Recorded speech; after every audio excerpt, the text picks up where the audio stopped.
cluttered garage. I'm really glad you're here. A place where we can laugh and talk and days are filled with cheer. The clouds and sun may come and go, but one thing's always clear. Welcome back, my friend. You know I'm really glad you're here. Yeah. Hey, welcome back, my friends. Has it been a week already? It's hard to believe. Well, welcome to Livestream number 164. Today is June 17th in the year 2024. And we are we're just at the beginning of experiencing I guess it's not our first summer heat wave because it's not even summer yet. There goes a wasp.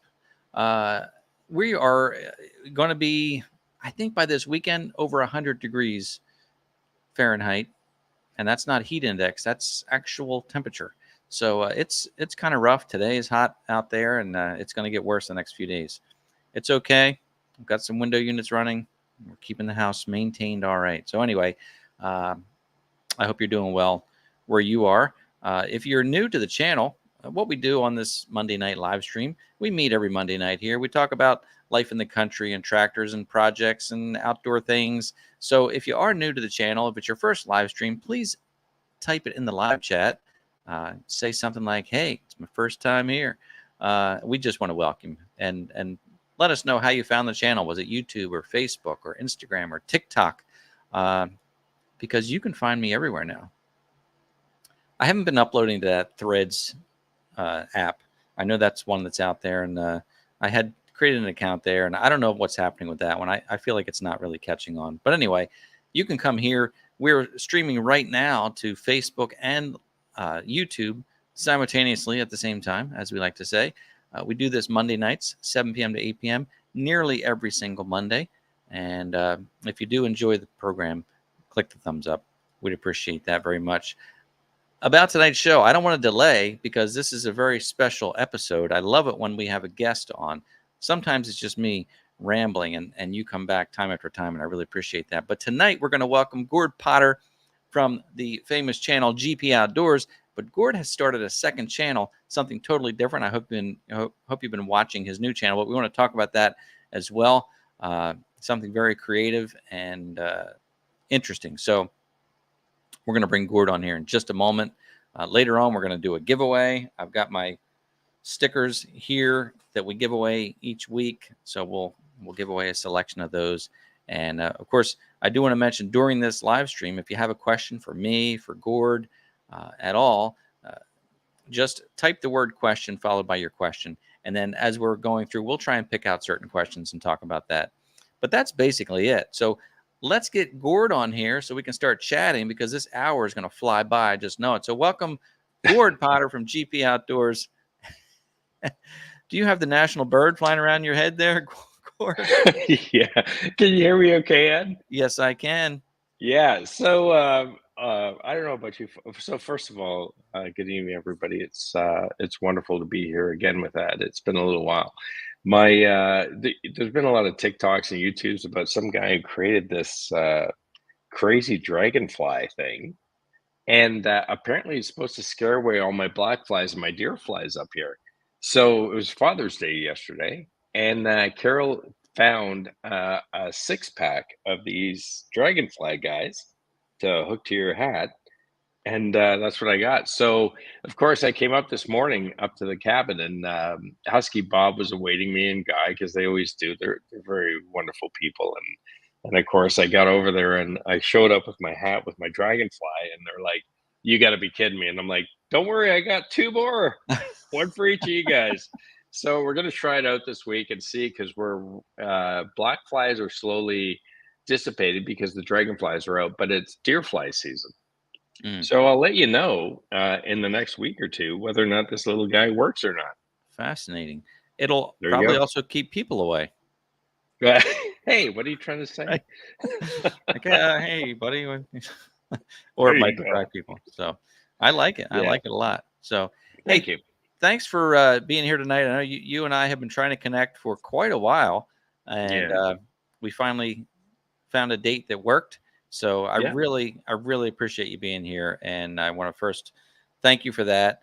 Um, Before we get started, I know it's been a tough year for you, and I know we're Yeah. coming up Yeah. on the anniversary of loss of your daughter Kirsten, and I just wanted to give you some space there, and if you want to say anything, but also just I know you received a lot of emails from people, and you're loved and your family's loved, and Yeah. so anyway, I just wanted to give you some space there before we start, and just wanted to give some honor to your daughter and your family.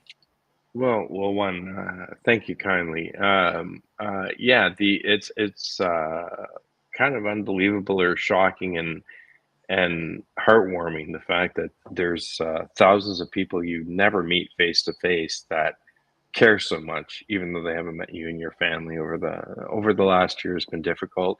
Ed, I know this was unscripted, but I want to tell you I greatly appreciate the fact that you constantly check in with me over the last 11 and a half months just to say, hey, I'm thinking about you, our family's thinking about you, we're praying for you, those kind of things. For what it's worth, uh, the outpouring from people has been unbelievable, especially when things came to light after people started saying, hey, where you been for 2 months? But the fact that there's so many people like yourself that still to this day will send me messages or comments to say, we're still thinking about you. We know it's been difficult. Uh, at the end of the day, when you lose a child, no matter how creative you are, you cannot imagine what it's like. It's devastating. And as you know, a couple of weeks from now comes up on the first year anniversary. The family's still trying to cope. Uh, Kirsten never leaves right here. She's here every second of every day.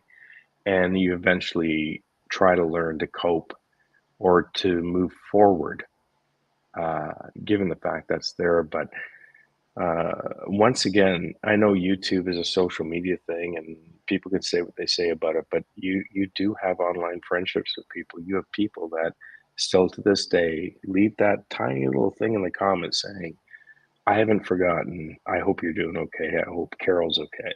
I hope your family's okay.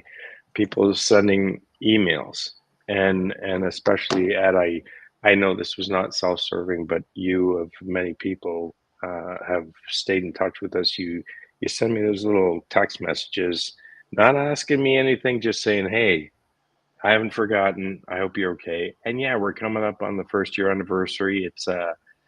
It's difficult every month around the 11th of the month for Carol. She goes into a more difficult period. I try to work her through it. Right around the 11th, it gets really hard, and then I try to get her out of it. The whole family and friends and cousins and stuff are coming up the weekend after next up here to the cabin to kind of do an anniversary memorial. But thank you for bringing it up. And in all fairness, for folks that are on the live stream tonight, um, I can't thank you enough for your heartfelt comments and the fact that so many people that, like yourself, Ed, we've never met face to face on the dock or up here on the concession road or down the city, somehow send little messages every couple of months to say, I didn't forget about you guys. It touches you. It does. And you and I, Ed, are around the same age, and we were born to be, suck it up, put your chin up, don't get too dramatic or too emotional. But you lose a child, it changes everything. So There's thank no you rules. for There's no rules when you lose a child, Gord. That's no, and I there isn't. and I guess thank God I can't relate. I mean, I've experienced loss. I've experienced devastating loss, but never a child. And I know the first year, the first going through all the firsts is really Yeah, difficult. But beyond that, again, I can't even relate. But I appreciate you mentioning that because I do reach out once in a while, and yeah, it's difficult because, quite frankly, you don't want to be intrusive, and a lot of exactly. times people don't reach out because they don't want to upset you. They don't want to, so it's tough. And I appreciate that I haven't overstepped my boundaries in any way by Oh, by God. by reaching out now and then, and it's Yeah. heartfelt. So Well, thank you very kindly, and thanks to everybody else that's on the live stream that has been doing the similar things. And you're right, you just don't know what to say. And some people, you want to somehow support, but you don't know what the right thing is to say. And at the end of the day, just the fact that somebody has reached out to say, "I'm still thinking about you. I know it hurts." That's all that's the kindness. And for you, Ed, I don't know if you're just blessed, but you always know the right things to say when you text me. And it's very Lucky, I kind. guess. And well, maybe so, but yeah. And at some point, I don't think, as I look forward, I don't think she'll ever leave here. I think the important thing is you try to move forward and try to cope and carry my other two daughters and my wife along with me, because Right. everybody heals at different times, and that's what we're going through. And it's I'm not going to bullshit you, pardon my language. It is uh, unbelievably difficult because you have everybody at different levels, right? Yeah. And you're trying to get everybody to slowly heal, and they all heal at different times. So is it a challenge? Yeah. But, when you have the support of not only your family and your friends that and your extended family, but you have this huge support system on YouTube, of all things, people you've never met and probably never will meet that still don't forget, and you've never met them. It just, I read things to my wife and I say, Carol, like, this is so and so. He just sent me this text message or this email. It's these little things that help to build that support that says people care. It's a devastating event, and it always will be, and it'll never leave us. So, anyways, I could talk all night about it, and I greatly appreciate you acknowledging that, because we're coming up on the 1 year anniversary, and the family and the extended families all getting together in a couple of weeks to just to acknowledge that. So thank you so much, Ed. You bet. I Thank you. appreciate that. And my gosh, I give you credit because I don't know that I could speak as calmly and eloquently as you just did. So, thank you for that. I know that's difficult. So, Yeah. and as far as the YouTube community, I've said it time and time again. It's amazing to me, as big as YouTube is, what a great small community we build of literal friends. And I can tell you that I had viewers wish me a happy Father's Day before some of my family did. It's like, how nice is that to hear from somebody? Yeah, that's pretty cool. Yeah, Really nice. indeed. But Yeah. anyway, difficult to transition away from that. But thank you Yeah, for for sure. sharing that. I do Well, want to. thank you for asking. One I thing, gotta jump in here on you. yeah, I just do. I don't know how you guys all feel, or ladies feel, but Ed, I don't know if I mentioned this to you the last few weeks, because I know we've talked a lot lately, and again, I value your friendship so much, because you've been so kind to me over the last couple of years, let alone the last year when things were tough. But I got a new iPhone. Did I tell you this? no, So I don't know about you guys, but I am not spending $1,500 on a phone. I don't know if it's just because I'm stubborn, or I just think it's ridiculous. So I had the same phone for, honest to God, the last 8 years or so, but it was breaking. Anyways, I was like, me, all bid up a big old head of steam, and I'm like, hey, there's no chance I'm spending $1,500 on a new phone. Anyways, Carol says to me, "Don't you have points?" I'm like, "Oh yeah, yeah, I got points on my credit card."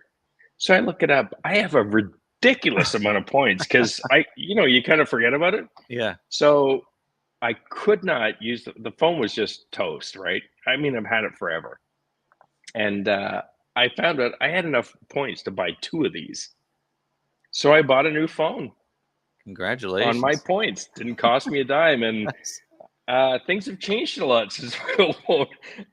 This thing has a whole lot of features. I don't even know how they work, but either way, I can hear people again, and there you That's go. great. I got a new phone.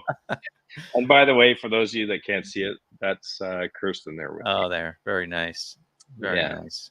Anyways, so I got a new phone, my And friend, it 2 weeks it looked ago. like it was Gord in a suit and tie. Most of my last 30 years, I wore a suit and a tie. Wow. It might have been. Yeah, you're right. I am wearing a tie there. Anyways, yeah. So I sorry, I just had to throw that in That's because okay. I was like so wound up. Like I'm like, there's no chance I'm spending that kind of money on a phone. And then I was like, I Anne got feels the points. same way. I Yeah. finally got her to upgrade from an iPhone 7. Of course, the 15's out now. She Yeah. was holding on to this iPhone 7, and it finally got to the point where apps wouldn't work anymore. She went to the Yep. banking app and like, you need your operating system won't handle this. So, Yeah. but instead of getting a new phone, I bought my brother's used iPhone 12. So she still went from a 7 to a 12, and that's Well, that's a big jump. big Yeah, leap. that's all good. So anyway, Anyways, go two ahead. things we want to talk about. First of all, I want to know what's going on at GP Outdoors at the cabin, and then we want to talk about this new channel that you have. But just give us a little update about what's going on at the cabin. Yeah, so up here, because of things over the last year and a half, 2, 3 years, you guys have probably noticed I don't post as many videos because I'm not up here as often. For obvious reasons, I need to be with my family. But uh, kind of the forecast here is we've got some new equipment coming here, like some cool new equipment, by the way, very shortly. Guy is hell bent and determined on getting that 475-meter target range completed. And he's actually decided to put backstops at 207 meters, 350, and then the 475. So this week we were talking this afternoon as to where we're going forward because we've got a ton of trees down that are all hardwood. And I know some people live in different parts of whether it's the US or Canada, and you guys do softwood. I think a lot of people forget that up here we don't drop and buck and split softwood. We only do hardwood. So every once in a while, you gotta, somebody will say, "Oh, geez, it took you too long to get that chain through," but uh, they kind of forget that there's a lot of channels on YouTube. We don't burn softwood here. Mm-hmm. Everything you see me dropping, generally, with the odd exception of something down on the driveway, it's all hardwood. So when you drop a saw through it, it's not going to cut through like butter, the same as it does in different parts of the U.S. where they're dropping pine and different types of softwood. So right now we're looking at a couple of new pieces of equipment through the summer, which I'm pretty excited about. Guy is determined to either start milling the backstop cants for the 210 or the 207 distance and the 350 as we work our way forward to continuing firewood off of the stuff we've already felled. And other than that, it's just regular maintenance on the property and those kind of things. And I'm pretty excited because I said to him, it's going to take a while to finish that target range through, 475 meters, right? So maybe we should just kind of take a little breather, get the backstop done. So at least you've got, the 207 or the 350 for shooting. Can I say that on the live stream? Shooting? I think you can. Pew, pew, pew, pew, pew, pew. And a whole bunch of people have said, you know what? I hope you're going to show us because Guy has 32 pew pews. He's a very big enthusiast, right? Him and his son. And he's got a lot of stuff from literally, he has pew pews that are over 100 years old that he's taken the time to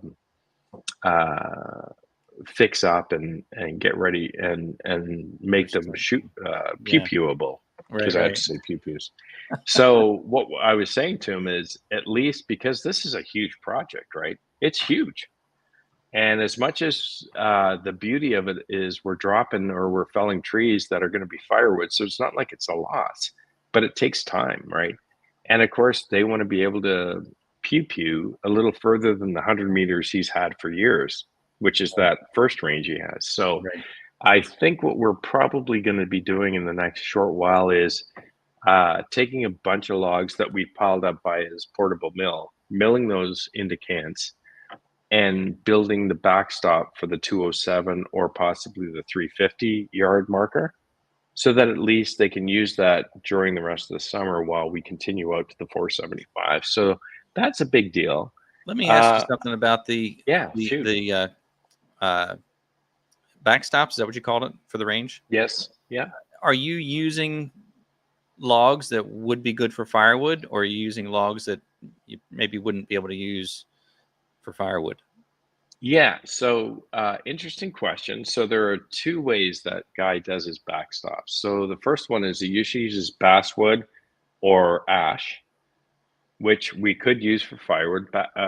Basswood, most people know, doesn't have a lot of BTUs. Ash does, but we can them, or he cans them.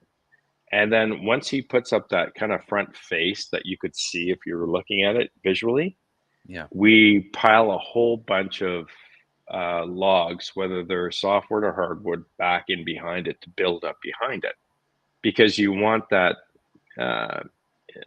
All I can say is he has a lot of these guys at different velocities or power. So that front face that you see when you look down, when you see us driving down the 100-meter range, that's not the backstop. That's the front of the backstop. Then you've got 10 to 12 feet of logs and debris piled up behind it to absorb anything that might go through the other side, just in case. Yeah, it's a little plus overkill, it's wood. It's going to start to rot and get softer as years go on, so you want to have that yeah. And so what well. he does, well, I'm glad you brought that up, because what he does is he creates that front with the cans in such a way that he can remove individual pieces and put new ones in. Replaceable. He's super smart, eh? Like, he's ridiculously smart. He puts the guy in MacGyver. He does. You know what? I'm going to use that this week in a video. Thanks. There you go. So on this long range at 475, he wants to try something different. He actually wants to build. Now get this, if I can explain this correctly. He wants to build that front facade for the backstop into almost like a room, and he wants to fill the middle with sand up like 8 feet. Yeah. It's a different way. He hasn't done that before, but what he's smart. saying is that the sand, of course, if it happens for whatever reason to pass through that first facade, it's going to be buried in the sand behind it. Oh yeah, that'll stop it. A lot more work, and plus we have to build it into almost like a rectangular room. So that's the plan. That's why I suggested to him, if you don't want to wait, maybe we do the 207 and 350 first, right, and then work towards the end, because that's going to be a lot of work. He does have a buddy that's got a mini axe, which he's going to need to be able to get that sand up and over and fill it, right? So that's kind of the plan. And then as far as me on the property, yes, do I have a list of things I need to get done here? I do. But at the end of the day, when Guy or Husky Bob calls you the day before and goes, "Hey, we're doing this tomorrow, are you in?" Well, I'll be there, right? I got no priority here. Let me ask you. Let me shift a little bit. Staying on the property, you were talking about firewood. Quick question. So, what are your top 3 hardwoods that you harvest for firewood? I imagine oak is probably number 1. No, we have. In fact, on my property, I have almost no oak. Guy has virtually no oak. Elm is huge up here. Okay. But primarily 99% of the trees that we fell and you find in the forests up here, at least in our area, are maple and ash. Okay. Silver maple, I believe, to be specific. So silver maple is kind of the softer of the hardwoods, isn't it? Yeah. So, well, the softer of the maples. Basswood, there's a lot of basswood. Bass is super soft. There is the very odd beech tree, which, as you know, is like super hard, high BTUs, very heavy wood. But 99% of what we find is maple and ash. And elm, this is and I'm not being dramatic. I'm sitting here as you see me right now. My forest is largely softwoods for some reason. Probably 60-40 mix. You go west of me to Guy's place, about 2 miles down the road. He is largely hardwoods, maple and ash. little bit of elm, the odd oak tree, if you're lucky to find it, and literally very scarce, but the odd beech tree. Hmm. If you go across the road from me, literally, I'm not kidding, 1 mile away from me, across the road and half a mile to three-quarters of a mile down east of me, there are acres of dead elm trees. Acres of dead elm standing dead. It's unbelievable how Mother Nature like kind of figures out like in such a tiny place how you can have such a different mix of different woods or Well, species. I'll tell you, we see that here on the property. You know, we've got the 30 acres of woods here on this 33-acre property. It's Yeah, very hilly, so it's not a flat area. But when we bought the property, we had to get a woodland management plan drafted. So we had a forester come in, and he walked the yeah, property with me, and he identified different trees and vegetation. What I found very interesting as we walked through different areas, and 30 acres, it's a nice piece, but it's you don't get lost in there. It's not a huge property, but it's big enough. But as we yeah. walked through, he It's pointed huge. out a certain area had a tremendous amount of cedar trees, very developed cedar trees. But he said that's your younger part of the forest.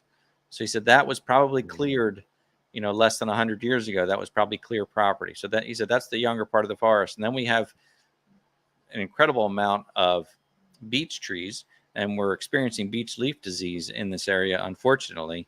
And there's not really a cure for that. So we're seeing the leaves are getting very leathery and dark green, and that's some kind of microscopic.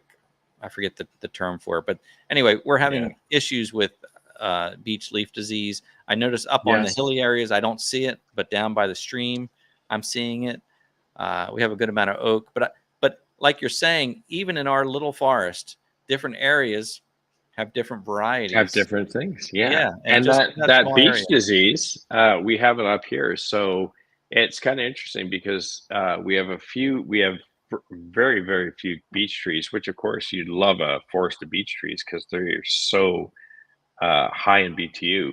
But you can tell because of the circles, and it's not just the white circle. When they turn red, you know that tree's toast. That's the Uh-huh. disease. Just to answer Mark there, because I noticed his question there. Yes, it's Dutch elm that killed off acres and acres of elm up Yeah. here. There's very little elm that still lives here, and that's why you guys will notice like several videos last year were on my neighbor Ralph's property, which used to be Chuck's property, Husky Bob's property. They're all dead standing elm, Yeah. dead, and there are acres of dead standing there. I haven't met the guy that owns that property, but a lot of it is in marsh. But man, there is a ton of firewood just waiting there to be had. Whether or not we have the gumption to go in there with big rubbers to go get them, but I don't know. But Let me ask you uh, one more firewood question, and then I want sure, to you move bet. on because we don't have a whole lot of time. But Yeah, for sure. I had to buy firewood last year because we just installed the wood stove in December. We haven't even been here a year yet. So I Yeah. bought 2 cords of firewood. I had cut some firewood, split it. Um, I should have been out there all winter doing it, but I didn't. So now I'm already behind for next year. Do you Yeah. cut and split year round, or is it a certain? Because obviously it's going to be hot. You've got your flies coming out soon, and Yeah. we're in a heat wave. Like, who wants to be out there cutting firewood in the summertime? But do you do it year round? Do you cut year round? No. So that's an excellent question, Ed, by the way, because I get so many different perspectives. So if you look about, if I may offer Joe on from Steel to Wood, Mm-hmm. Joe has a very specific process and timing. He hauls those trees out in February, March in the snow. He gets them all up, and by the end of probably April, early May, he's done for next season. Mm-hmm. If you go to us, Husky Bob, you guys from time to time get to see his property down the concession. Husky, he is 3 seasons ahead already. Like he's doing Wow. firewood for 2027 right now, I believe it is.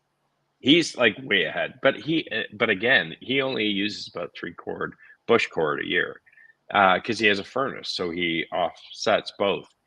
The last few years, we've been behind. And that's because there's things that happen off of YouTube that I don't like to bring up, as far as people getting sick Mm-hmm. or difficulties and those kind of things. Sure. Life But happens, right? it does, and I think, out of respect, I don't mention those things on YouTube. But at the end of the day, this year we're way out of the gate, right? We've got a ton of hardwood.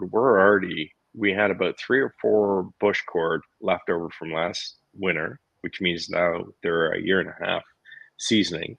Plus, we've already got about 3 to 3.5 bush cord in the shed. So we're way ahead of schedule for us personally, but it depends on what part of the country you're in and who you're talking to on YouTube or which channel they have. Because depending on where they are, people do their firewood different times. Like, people will say to me, GP, why are you doing your firewood in the fall? You should have been doing it in the spring. Well, we don't do it in the spring. We never have. We do it throughout the summer slowly. Like, we'll drop the trees, and Guy will go out, or Husky Bob will go out in the middle of the summer, and we'll find dead standing, because of course in the winter you can't tell what's dead and what's not. That's right. I So did you go wait. through and I marked a number of trees last Yeah, winter because I thought this tree looks dead. So I put pink ribbon around the several trees, and I thought I'm going to take those exactly. down. And then come spring, they leaf out, and it's like, oh, I thought it was dead. It's not dead. So, Yeah. So what Guy does, we'll take marker paint, the yeah, same paint we use for the Mingo marker, and he'll go through the forest and he'll see, because he can tell what's dead and what's not in the middle of the summer, of course. And he'll mark them with a big axe, and those are the trees we fell first, right? right. And then once they're down and they're out, and if you might remember a few months ago, I tried this girdling thing. Neither one of us had done girdling before, but it works. Cuts the tree off in the middle of winter. We did it. We dropped the trees, and 2, maybe 3 videos ago, you'll see I was bucking up those logs. They were dry as can be. And when you drop a chainsaw into green wood, it feels completely different than when you drop it into dry hardwood. Mm-hmm. Totally different. You know immediately when that chain drops in that it's dry. It just cuts differently. It's harder to cut, for what you might say is harder. Yeah. It's totally different than if that wood is green or semi-green. But if it's dried out, like literally seconds when that bar drops in, it's dry wood. Yeah. Yeah. So a lot of that stuff that we dropped in the winter was super dry, like it is dry now. And now, as you know, we have that new Easton Made Access, the new and improved version, and that is a ridiculously awesome piece of equipment. Yeah. It absolutely is, hands down. Husky Bob will be prepared for 2030 before you know it. Yeah, well, you never know. The thing that you never see on the channel, though, Ed, is that access for the last several years makes its way to so many different neighbors down the concession road, and one that's in the next town. Because, of course, a lot of folks are getting older, like Guy and Bob, and that thing is it's an absolute pleasure. So at different times throughout the summer, I don't film it because, some people don't like to be filmed, which is totally cool. But Right. that thing will be towed out of our back forest, and it'll go down to several neighbors down the concession throughout the summer, and down to the next town about 25 minutes away from us, to one guy there. And they all use it. And, the nice thing, Andrew is totally cool. He's like, help people out, take it wherever you need to, and let them use it. And they love that thing, especially, in all fairness, the older folks, they absolutely love it because it's so easy on the back and so easy to use and manipulate. To be working at waist height, it's great. Hey, I wanted to ask you if you noticed. I've got this sign in the background. That's not a logo on the screen. That's an actual sign in the background. Do you like that? Get that. Pull it forward. Let's take a look at it. It's pretty fancy. It's pretty fancy. Well, I think it looks pretty fancy. Yeah. I actually have a video of it being made. I want to show that to you if you don't mind watching that for just a moment. I'd love to. Sure, you bet. Let's take a look.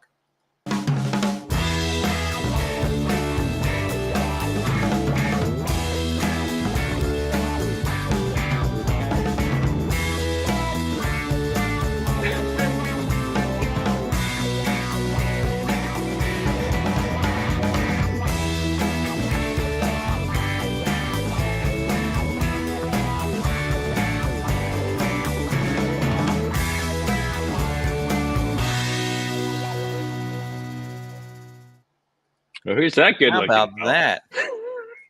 That's Gord with his laser. That's right. I got to tell you, Ed, I am totally fascinated by what that laser can do. I am So, totally fascinated. I love that thing. so we're obviously transitioning now. Gord, you have a new channel you started probably definitely within last year, correct? I started in January, you bet. January. It's called Laser Nug, Yeah. LASERNUG, Yeah. and the channel features you Of all working people. with your laser machine. Sorry, I can't say the word laser without sounding like Austin Powers or Dr. Evil. Yeah, that's right. So you started this channel, and hopefully Yeah. a lot of folks are following you from this channel. I realize it's maybe a different audience that you're appealing to, Yeah. but my first question is, what does laser nug mean? Yeah. So a couple of things, as you know from experience, when you're starting a channel, you're trying to find a name that makes sense and is relative. But then when you go through the social media platforms to check to see if it's been used, you find, for example, GP Outdoors. There's another GP Outdoors. I'm not the only one. I've seen He those. just Sorry. spells it differently and he fishes. So, as much as I've been asked over the last number of years, why are you not showing us you fishing?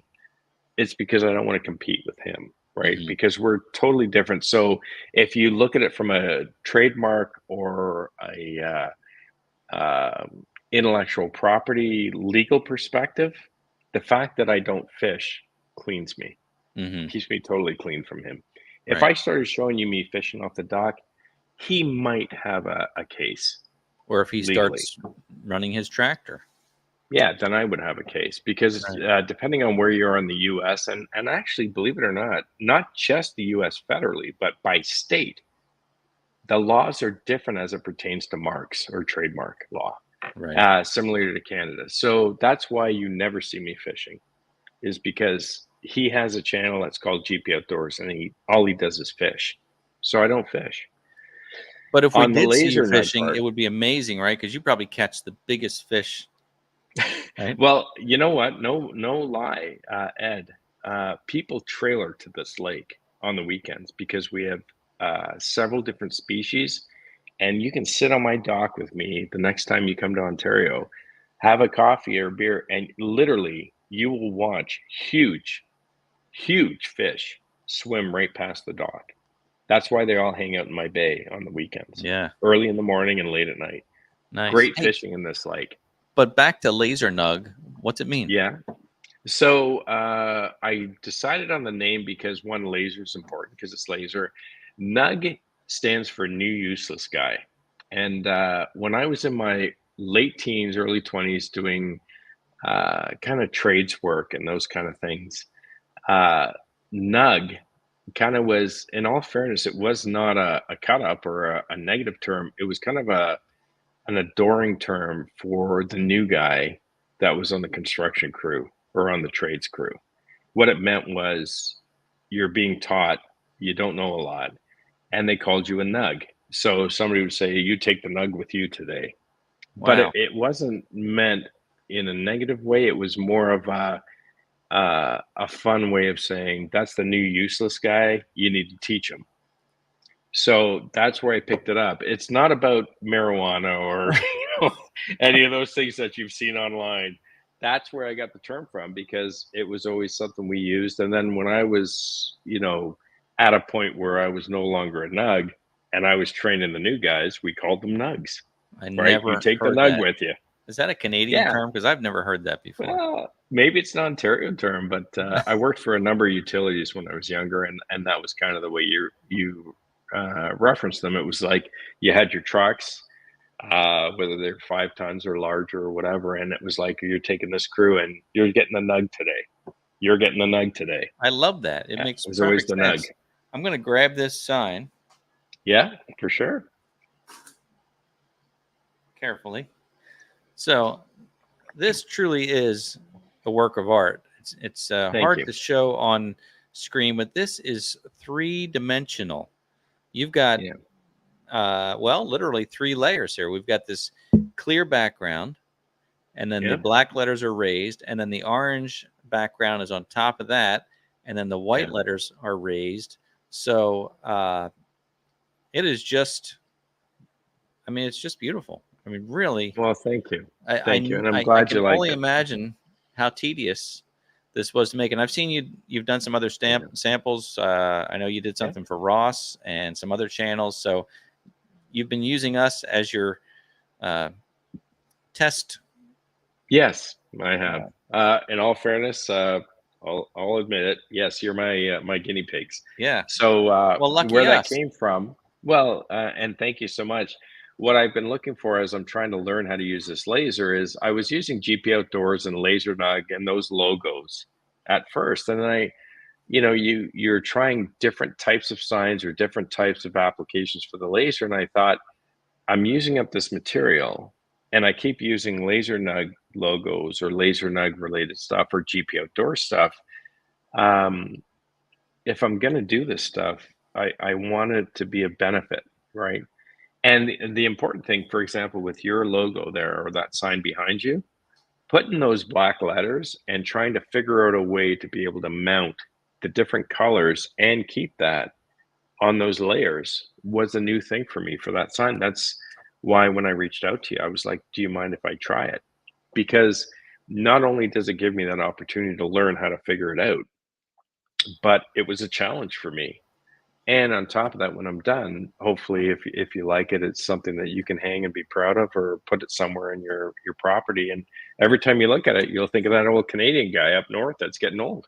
That nug up there. That nug. Hey, let me That's just give a right. quick shout out to John. Thank you for the super chat for the drone fund. For those of you who saw my last Cheers. video of the hay baling, the drone, I was able to snap one part back together.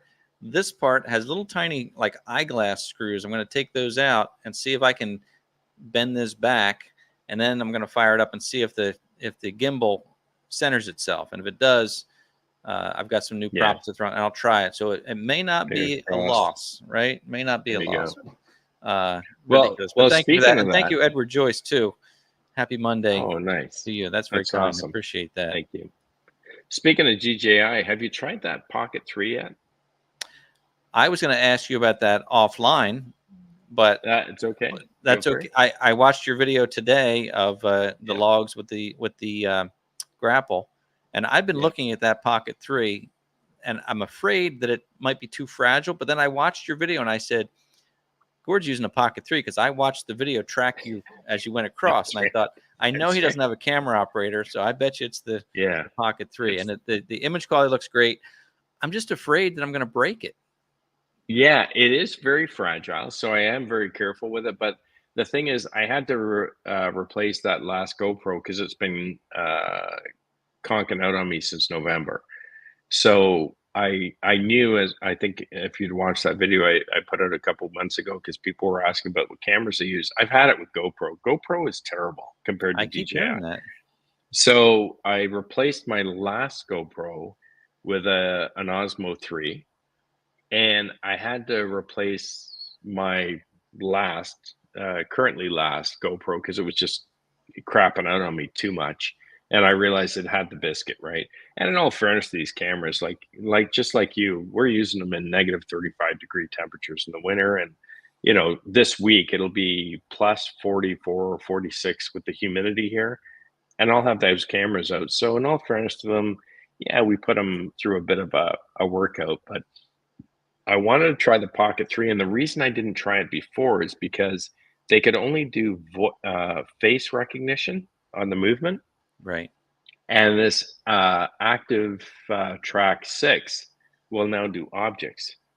Right. So that video you saw me release, I think it was this morning maybe or yesterday, that I put it on the tractor. So it was following the tractor. And I also, in the second last video I released on the channel, I actually had it tracking my helmet. Mm-hmm. So that's why when I was moving. So there's a lot of great features.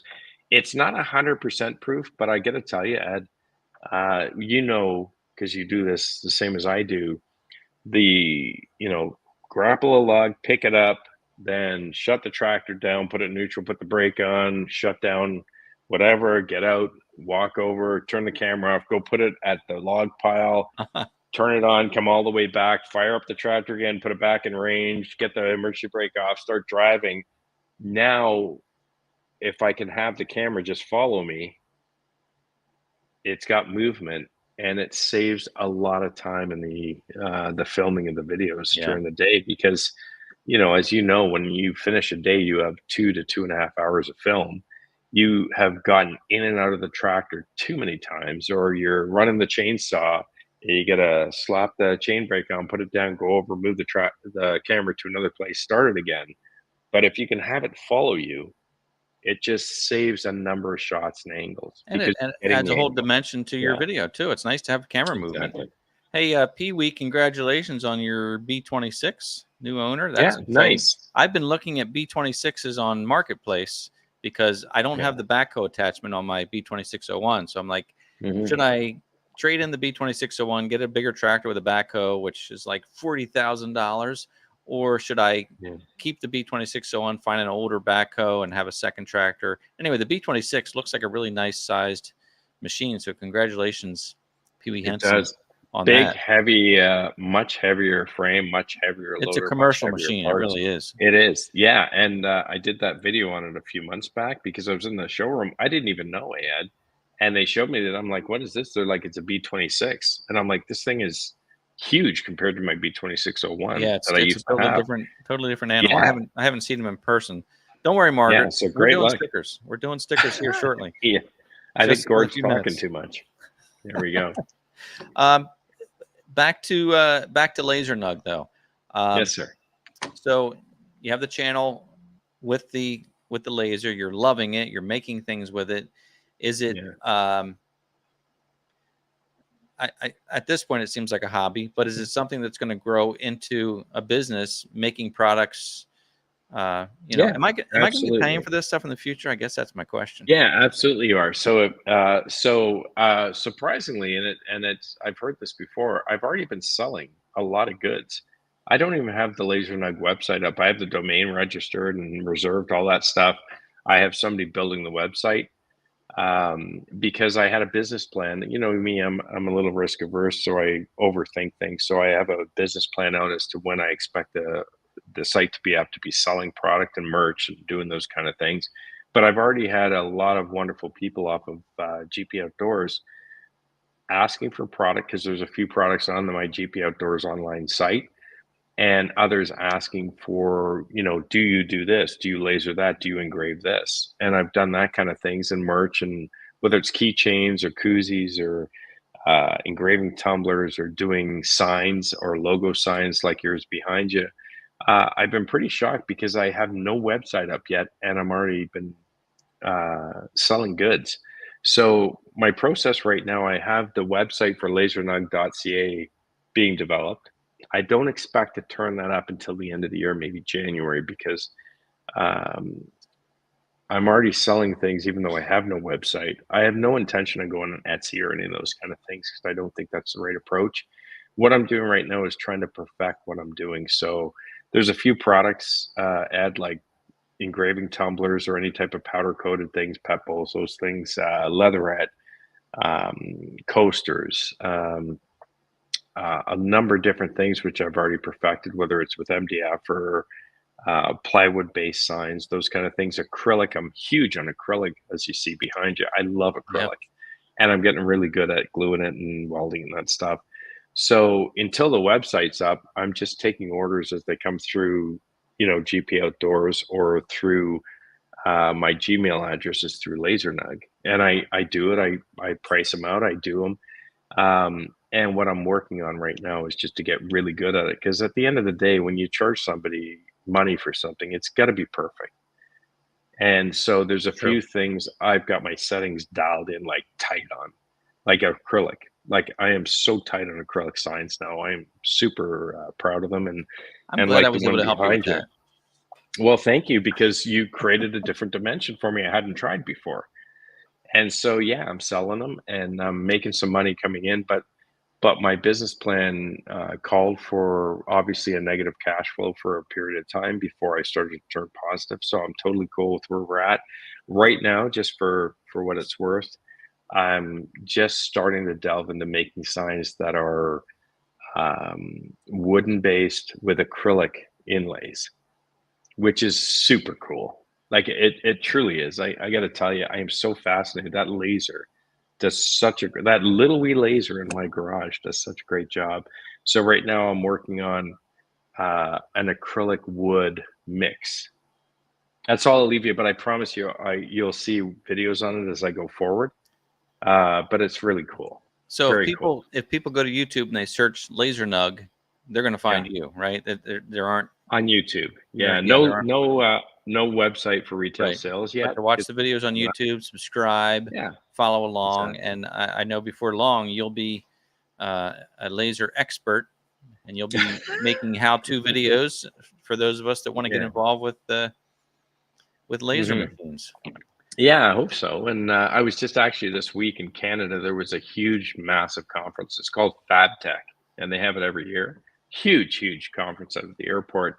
And the company that makes the laser that I bought sent me a free ticket and asked me if I would show up and hang out with them at the booth, which was really nice because I'd never met them before face to face because they're actually out in Western Canada. So it was a really nice week. I got to hang out at the booth, talk to customers or prospective customers.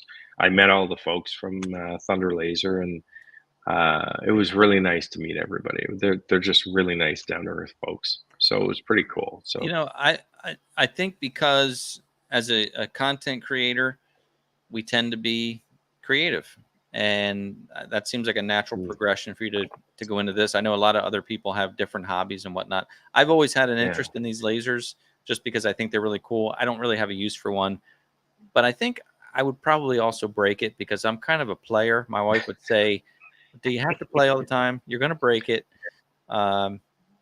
Yeah, I think I would just be like putting stuff under there. Like, I wonder what would happen if I, put this wine glass under here or something. You're just like Guy, eh? Like how we learn. I won't tell you what he broke, but we broke something. And so I finally showed up today. I drove over, we hung out with him in the wood shop. Husky Bob was there. And I brought the replacement part. And as he went to grab the box, I slammed my hand down and I said, "You're not going to pull this apart to figure out how it works. All you're going to do is screw it back to that engine. That's it." And everybody busted a gut laughing because that's what he does. He's got to pull everything apart and look and see how it works. I can totally relate to that. Pull it apart, just stick it on the front of the engine, screw it in. Everything's going to work. And it was, to a certain amount of credit, like Ann will say to me, "How do you know these things? Like, how do you just know?" And I'm like, "Because I play. I take things apart. Like, I need to know how this works." And even as a kid, I swear every one of my toys didn't last long because I would take it apart, but I couldn't get it back together again.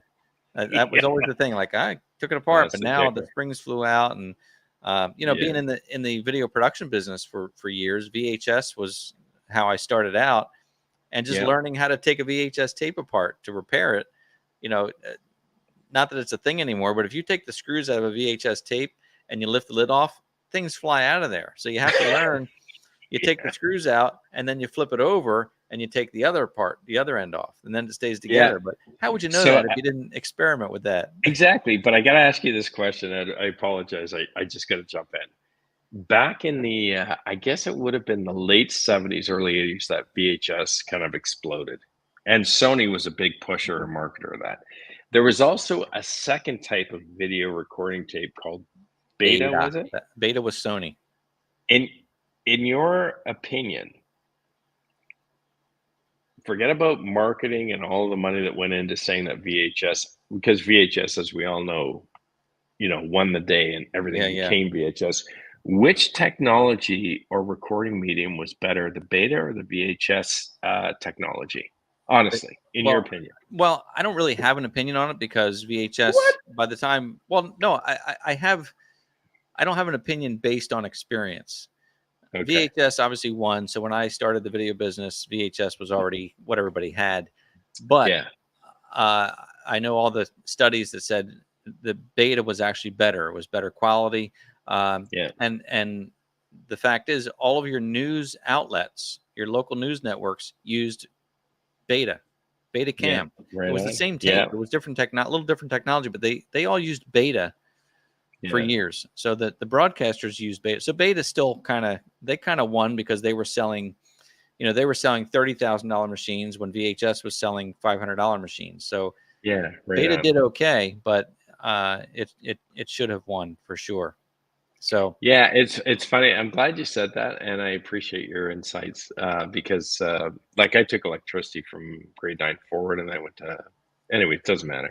The point is, one of my teachers in electronics was saying, and we did actually paper on it, is that the only reason VHS became the standard was all about the millions of dollars of marketing that went into pushing VHS because right. beta was in fact the better medium right. and the better technology.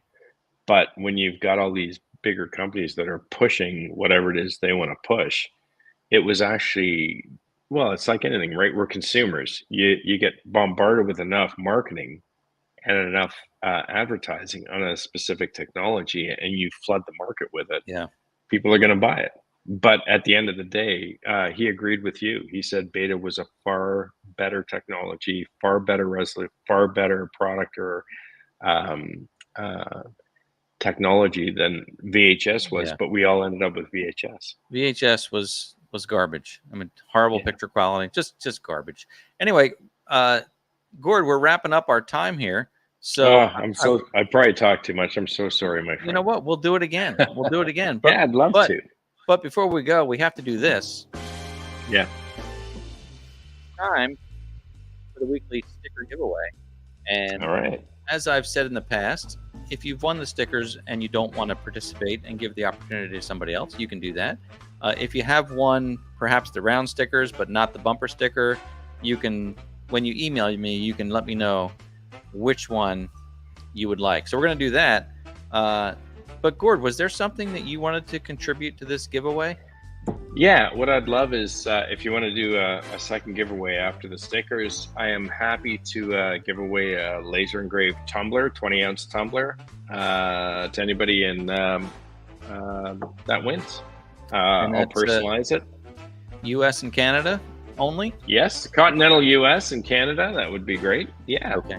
All right. I'll personalize it for them, and if that's of value, I'd love to do that for somebody. We're going to do this instead. We're going to do one giveaway, and the same winner is going to win both. So that means if you already did win the stickers, go ahead and participate in this giveaway anyway, and we'll work all that out. So anyway, one giveaway for everything. And the way this works is I'm going to put a phrase or word on the screen, and in the live chat, you type the word or phrase exactly the way you see it, and we will randomly select a winner in just a moment. So we're going to use the word #Nug. That's our word for the night. So, you're the best. New useless guy. I can relate to that. New useless guy. That's me. I feel like I've been the new useless guy my entire life. So. No, you're awesome, man. Anyway, you can see you have a big heart. How Mark did that with lowercase. That's okay. It can be uppercase or lowercase. We've got Michael here, did it in all uppercase. So #Nug with no space. Enter that in there, and we will do a random drawing. So tell me, again, before the music runs out, you're going to custom laser engrave a mug? Yeah, a 20-ounce tumbler. So a traveler, powder-coated traveler, a coffee mug, drink, whatever. And I'll ship it out to them at my cost. Totally all good.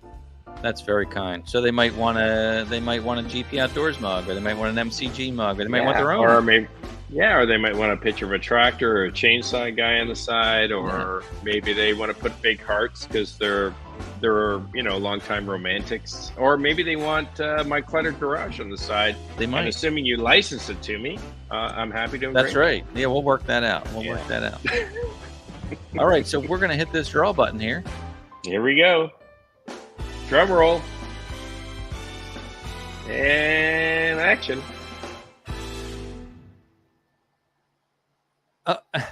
It's still going. Oh, there we go. Who's your Woo! handyman? Who's your handyman? Big round of applause. Congratulations. Who's your handyman is going to win the stickers and the laser engraved mug or travel mug tonight. Laser. Laser. There we go. That's right. It's worth So- $1 million. Yeah, well, sort of. But hey, well, here's the deal for ahead, let me Ed. just wrap Yeah. up the winner here, because as we say, I need you to send me an email, who's your handyman, at Right on. contactmcgtv@gmail.com with your name and your mailing address. I will share that with Gord, and you can either I'll get in touch with them after that, find out yeah, what they want yeah. on the mug, You and I'll fancy it up. what I'll do is when I get the email, you can let me know where to forward it. I'll forward it to you. Yeah. And if you want to connect directly, that would be fine. So just shoot me the email, contactmcgtv@gmail.com with your full name, mailing address. I'll get you the stickers, and then Gord will get you his custom made mug. So You bet. And may I offer one thing before you wrap up, Ed? you may. For you good folks that are tuned in, one, thank you very kindly and all, and Ed, big thanks as always to all the support you've given me and Carol and the family this last year. For those of you that want to, July 11th is a big day for us. If you can put it in your calendars, and maybe at some point on July 11th, raise a chair to a wonderful young lady in her memory. That'd be great. I am going to mark that down, and I really appreciate that. Please give my best on behalf of the whole community here to Carol and your family, and to you as well. And let's do this again, Gord. Yeah, I had a great time. A lot of fun. Always a lot of fun with you. Let's not make it so long, or long in between next time. It's Well, I'm losing my hair, so there won't be yeah, much right? left the next That's time. right, me too. Gray and thin. So the hat keeps Yeah. it all neat. But yeah, let's not wait so long, and maybe we'll start now planning for next time. That way we can make it happen sooner. So You bet. all right. Thank you so much. I really Thank you, my appreciate friend. Have a great night, and we'll catch up soon. Thank you all so much for joining tonight. Really appreciate it. Good time talking with Gord all the time. And I look forward to seeing you next week. And thank you again for watching the videos, for supporting the channels, for supporting me and my family, just for being great people. So thanks so much. And well, it's only Monday, so have a great week. And as always, I look forward to seeing you next time.